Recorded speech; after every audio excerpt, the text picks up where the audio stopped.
Hello বন্ধুরা, welcome to my channel. আরও একটি নতুন ভিডিওতে আপনাদেরকে স্বাগত জানাই। বন্ধুরা, এই মুহূর্তে আমি আছি, দেখতে পাচ্ছেন, খুবই পরিচিত একটি জায়গা। আমরা প্রায় আসতাম এই জায়গাটিতে, তো অনেকদিন হলো এখানে আসা হয় না। আগে প্রায় ধরেন প্রত্যেক সানডে বা কলেজের ফাঁকে আমরা এই জায়গাটাতে এসে আড্ডা দিতাম বন্ধু সহ মিলে। তো আজকে হঠাৎ করে এই জায়গাটাতে আসি, এসে একদম আবেগে আপ্লুত হয়ে যাই। তো ভাবলাম একটা ছোট্ট একটা ভিডিও করি। দেখেন, পার্কে এত সুন্দর দুই দিক দিয়ে গাছ লাগানো আছে, গাছগুলি দেখতে অনেক সুন্দর।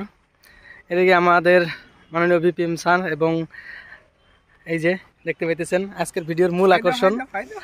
তো অনেক সুন্দর একটি সময় আমরা এখানে পার করতেছি, তো সঙ্গে থাকেন, আশা করি অনেক ভালো লাগবে। পার্কের চারপাশটা যতটুকু সম্ভব ঘুরে ঘুরে দেখার চেষ্টা করব এবং আপনাদেরকেও দেখানোর চেষ্টা করব। চলুন আগে যাই। তো বন্ধুরা, আমি যখনই এই গৌরাং পার্কে আইছি, মানে একটা বস্তু দূর থেকে দেখছি কিন্তু কোনোদিন কাছে যাওয়ার সৌভাগ্য হয় নাই। তখন মানে কি এই জায়গাতে এই পুলটাও ছিল না। তো পুলটা না থাকার কারণে আমরা মানে কাছ থেকে কোনোদিন দেখতে পাইনি। আমরা সবসময় দূর থেকেই হয় ওই ওই ওই কিনার থেকে দেখতাম, না হলে এই সাইডটা থেকে দেখতাম। বা অনেক সময় দেখা যায় যে আমরা যদি বাস দিয়ে বা বাইক নিয়ে যদি এদিক ওদিক যাই, সেটা পার্কের বাইরে থেকেও দেখা যেত। আজকে ভাবলাম যে না, একটু কাছে গিয়ে দেখি। ফ্লোরিকান গার্ডেনের গা ঘেঁষে বয়ে গিয়েছে এই গৌরাং নদী। এদিকে দেখতে পাইতেছেন, এটি হলো গৌরাং পার্ক বা ফ্লোরিকান গার্ডেন। এটি হচ্ছে গৌরাং নদীর উপরে, ন্যাশনাল হাইওয়ের উপরে একটি ব্রিজ। তো এই ব্রিজ দিয়ে আপনারা যদি গুয়াহাটি, এদিকে ধুবড়ির থেকে যদি আপনারা গুয়াহাটি বা বিলেশ্বরী থেকে যদি গুয়াহাটি বা অন্য এইদিকে উজানি আসামের দিকে যায় থাকেন, তো এই রাস্তা দিয়ে মূলত যাওয়া হয়। এই যে গাছটি দেখতে পাইতেছেন, এই গাছটির অনেক দিন থেকেই, প্রায় 10 বছর থেকে আমি এইভাবে দেখতেছি। তো গাছটি মানে এইভাবে জীবিত আছে এখনো। গাছের শিকড়গুলো দেখেন, একটা সাইডে কমপ্লিটে, নিচের দিকে কিচ্ছু নাই কিন্তু শিকড় নাই।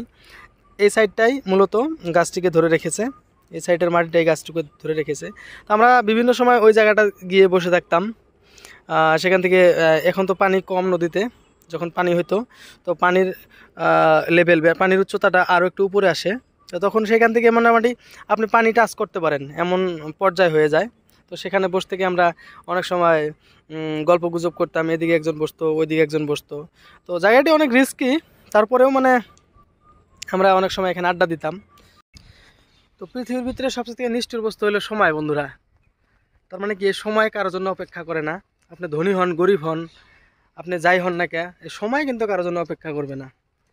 তো একটা সময়, আজ থেকে প্রায় 7-8 বছর আগে, যে সময়টা মানে আমাদের কোনো চিন্তা ভাবনা ছিল না, লেখাপড়া করতাম, ঘুরে বেড়াতাম, তো সেই সময়টা আর এখন আর নাই।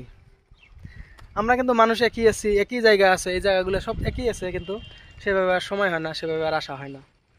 তো সময় থাকতে বন্ধুরা আপনারা জীবনটাকে উপভোগ করেন। সময় পার হয়ে গেলে কিন্তু আর এই জীবন আর আপনারা ঘুরে পাবেন না।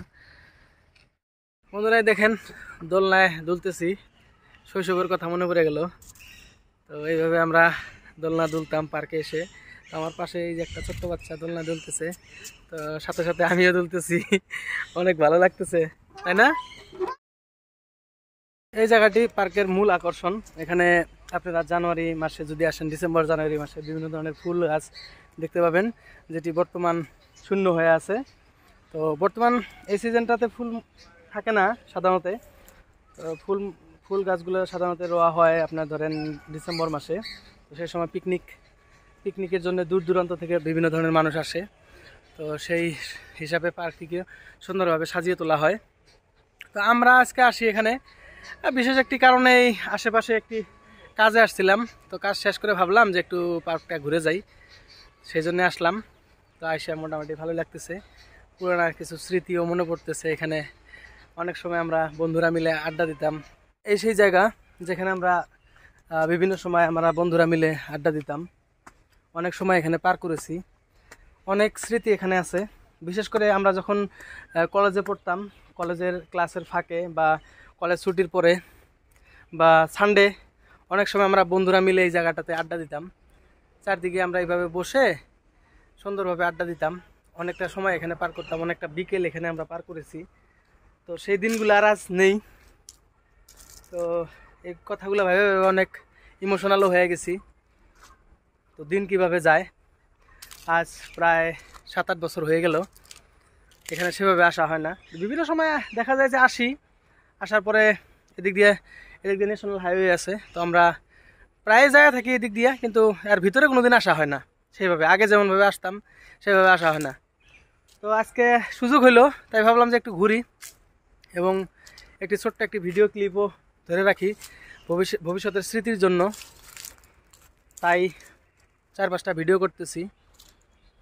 তেমন বিশেষ উদ্দেশ্যে এখানে আসা হয়নি, আসছিলাম অন্য একটা কাজটা সেরে ভাবলাম যে এই পার্কটা একটু ঘুরে যাই। মানে আজকে যেহেতু সানডে, সেভাবে ছুটিও হয় না।